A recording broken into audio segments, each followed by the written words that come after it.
مظفر آباد کو کس طرح کے مسائل کا سامنا ہے؟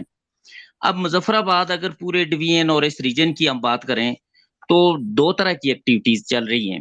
ایک تو مین میڈ ایکٹیویٹیز ہیں، اس کی وجہ سے بھی کافی پرابلمز آ رہے ہیں. اس پہ ہمارے ایکسپرٹس تو ڈسکشن کریں گے ہی، لیکن میں چونکہ اپنے ریفرنس سے بات کروں گا، وائلڈ لائف کے ریفرنس سے.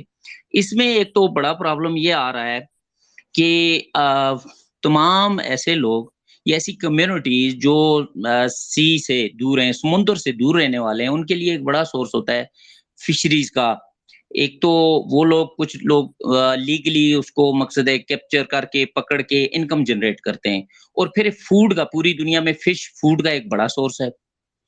تو ہمارے ہاں یہ ہو رہا ہے کہ جتنے بھی ڈائیورشنز ہو رہی ہیں، ڈیمز بن رہے ہیں یا ہائیڈرو پاور پروجیکٹس بن رہے ہیں، ان میں یہ ہو رہا ہے کہ اس کو نظر انداز کیا جا رہا ہے. ان دی سینس، مثلا آپ کے جتنے بھی ویئرس بن رہے ہیں، جتنے بھی دریا پر ویئرس بن رہے ہیں، ان میں یہ ہے کہ فش سٹیر ویز نہیں رکھے جا رہے. اس کا نقصان کیا ہوگا؟ اس کا نقصان یہ ہوتا ہے کہ جو پاپولیشن ہے، ایکسپرٹس بڑی اچھی طرح سمجھتے ہیں اس چیز کو، کہ جو پاپولیشن ہے اس میں باٹل نیکس آ جاتی ہیں، یا پاپولیشن جو ہوتی ہے فریگمنٹڈ ہو جاتی ہے، پیسوں میں ہو جاتی ہے. اس کے افزائش نسل کے جو راستے ہیں وہ بند ہو جاتے ہیں.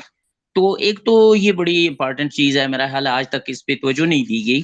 تو جتنے بھی اس طرح کے پروجیکٹس بننے چاہیے، ان میں فش سٹیر ویز ضرور ہونے چاہیے، تاکہ یہ فوڈ کا ایک بڑا سورس ہے. فش اپورڈ اپ سٹریم موو کرتی ہے اس وقت کی جب اس نے بریڈنگ سیزن ہوتا ہے، اور پھر واپس ہوتی ہے. اور لیکن جب ہم ویئر بنا کے اس کو بلاک کر دیتے ہیں تو یہ پاپولیشن فریگمنٹڈ ہو جاتی ہے، اور الٹیمیٹ اس پاپولیشن نے ختم ہو جانا ہوتا ہے کسی نہ کسی ٹائم. سو ایک تو بڑی امپارٹنٹ چیز یہ ہے. اور مظفر آباد کو اس چیز کا بڑا سامنا ہے. ظاہر ہے ابھی آپ کے پاس نیلم جیلم ہے، اس میں سیم پوزیشن ہو گئی ہے. اب نوسیری سے مظفر آباد تک، جیلم تک آپ کہہ لیں، تو اب یہ دیکھیں یہ پاپولیشن کسی نہ کسی وقت فش کی ختم ہو جائے گی، اور یہ ختم ہو رہی ہے. ابھی اسٹڈی تو کوئی ایسی ہوئی نہیں ہے، میری نظر سے نہیں گزری ہے، لیکن یہ پاپولیشن ختم ہو جانی ہے. ایک بڑا فوڈ کا سورس جو ہے ہم سے چلا جائے گا. اور یہ سورس ہی نہیں جاتا ہے، ہمیں اس کو سمجھنے کی ضرورت ہے کہ یہ ایکچولی ایک ڈی این اے ہے ہمارے پاس. ہر اسپیسیز جو ہے ایک ڈی این اے ہے، ایک یونیک ڈی این اے ہے جو قدرت نے ہمیں دیا ہے، تو ہم اس سے محروم ہوتے جا رہے ہیں. دوسرا پرابلم جو آ رہا ہے وہ یہ ہے کہ ہمارے روڈز بن رہے ہیں، کنسٹرکشن ہو رہی ہے. اربنائزیشن تو ایک پوری دنیا میں ایک چل رہا ہے سلسلہ، اور ہمارے ہاں بھی ہو رہا ہے. اور اس اربنائزیشن میں جو دیکھنے کی چیز ہوتی ہے کہ اس میں انوائرمنٹ کو ایک پراپر، اور یہ جو جسے ماحولیاتی توازن کہتے ہیں، تاکہ اس میں بگاڑ نہ پیدا ہو. انسان نے رہنا ہے لیکن ماحولیاتی توازن قائم رکھ کے. لیکن اس میں دوسری ایک بڑا پرابلم مظفر آباد کے گرد و نواح میں اگر آپ ٹریول کریں، خصوصاً مظفر آباد سے راول پنڈی کے درمیان، تو آپ دیکھیں گے کہ روڈ پر 3-4 وائلڈ اینیملز مرے ہوئے آپ کو ملیں گے جو گاڑیوں سے ہٹ ہوئے ہوتے ہیں.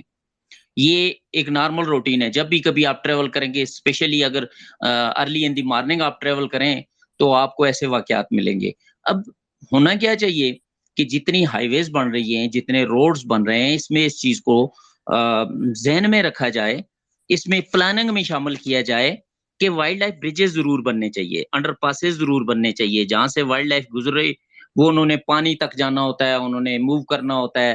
تو جب روڈ پہ ہوں گے تو گاڑیاں پھر ہٹ کرتی ہیں، اور یہ ایک بہت بڑا نقصان ہو رہا ہے. میں سمجھ رہا ہوں وائلڈ لائف کو بڑا خطرہ ہے. تو اسی طرح